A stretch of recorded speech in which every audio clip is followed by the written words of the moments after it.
এই ভিডিওটি দেখার পর হয়তো আপনি আপনার পাপের কথা ভেবে কান্না করবেন। রাত 4:20 মুয়াজ্জিন মাইকে ফজরের আজান দিচ্ছে। পাশ ফিরে উঠতে যাব, তখনই খেলাম বড় এক ধরনের ধাক্কা। ঝাপসা আলোতে দেখলাম আমার মতো দেখতে পাশে একজন শুয়ে আছে। এটা আবার কি? ভয়ে ভয়ে তাকে নাড়া দিলাম, দেখলাম অচেতন, কোনো কথা বলছে না। শরীর খুব ঠান্ডা। কিছুক্ষণ পর মনে হলো ভদ্রলোক মারা গেছে। চিন্তা করলাম এই লাশটা এখানে কেন? আবার দেখতে পুরোপুরি আমার মতো। সব স্বপ্ন দেখছি না তো? না, সত্যিই তো। অনেকক্ষণ চিন্তা করে সবাইকে ডাকার চেষ্টা করলাম, কিন্তু কি কেউ তো আসছে না। একটু পর দেখলাম বোন রুমে লাইট জ্বালালো এবং ওই লাশটার কাছে এসে বলল, ভাই ফজরের আজান হয়ে গেছে। আমি তো পুরাই অবাক, এসব হচ্ছেটা কি? বোনের কাছে গিয়ে বললাম, ওই তোর কি মাথা খারাপ হয়েছে? লাশটাই বা রুমে আসলো কিভাবে? এটা কার লাশ? দেখলাম সে তো আমার কোনো কথাই কর্ণপাত করলো না। সেও লাশটা ধরে অবাক হলো এবং চিৎকার করে উঠলো। মুহূর্তে পাশের রুম থেকে আম্মু আব্বু এসে স্তব্ধ।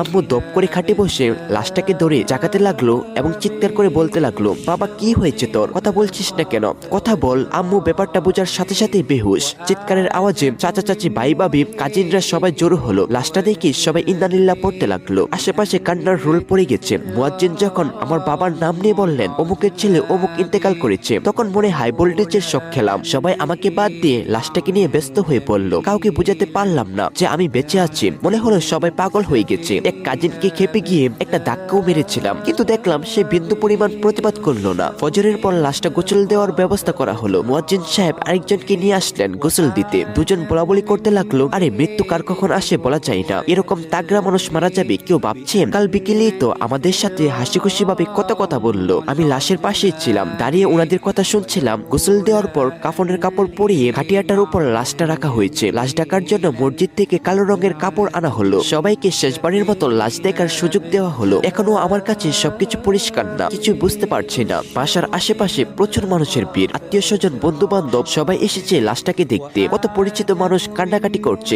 কিন্তু কাউকে বোঝাতে পারলাম না আমি মারা যাইনি, আমি বেঁচে আছি। এটা অন্য কারো লাশ, কেউ আমার কথা শুনতে পারছে না। জোহরের পর জানাজা আজান হয়ে গেছে। লাশ নিয়ে যাওয়ার মুহূর্তে আম্মু আর বোন লাশ ধরে সে কি কান্না।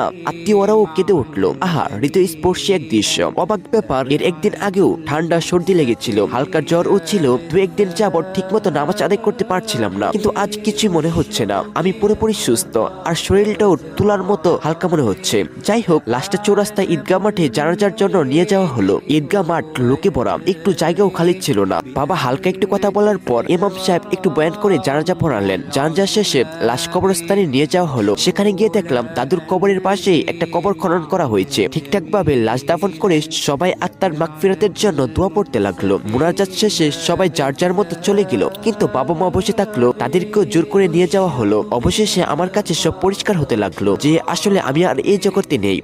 যদি আরেকটা সুযোগ পেতাম তাহলে কত যে আমল করতাম। সবসময় মসজিদে মাদ্রাসায় পড়ে থাকতাম, কিন্তু তা তো আর হবার নয়। একটু পর দেখি আমি ওই বডিটার মধ্যে চলে যাচ্ছি। আমি পুরোপুরি নিজেকে ফিরে পেলাম। কি চারদিকে অন্ধকার আর অন্ধকার। অনেক বই আছে, হয়তো একটু পরেই মন কান্নাকিরা আসবে, বিভিন্ন প্রশ্ন জিজ্ঞাসা করবে। না পারলে শুধু হবে কবরের আযাব। শুয়ে শুয়ে অন্ধকার করে পুরো ঘটনাটা চিন্তা করলাম, ভাবলাম এগুলা হচ্ছে, একদিন তো হবে। হঠাৎ শোয়া থেকে উঠে বসলাম। শরীরের প্রতিটা রোম দাঁড়িয়ে গেছে। এই স্বপ্ন আমাকে বদলে দিতে সাহায্য করবে। প্রতিটা মানুষ এভাবে প্রতিদিন মৃত্যুকে স্মরণ করা উচিত। তাহলে আশা করা যায় গুনাহ থেকে মনকে বিরত রাখা যাবে এবং কবরের প্রস্তুতি নেওয়া যাবে। আশা করি ভিডিওটি আপনার কয়েকজন ফ্রেন্ডকে শেয়ার অথবা মেনশন করবেন। হতে পারে আপনার শেয়ার করা ভিডিও দেখে কারো পরিবর্তন আসলো। তো আজকের মতো বিদায় নিচ্ছি। প্রিয় ভিডিওটা ভালো লাগলে এটিকে ফলো করে দিও। তো দেখা হবে নতুন একটা ভিডিওতে। আজকের মতো আল্লাহ হাফেজ।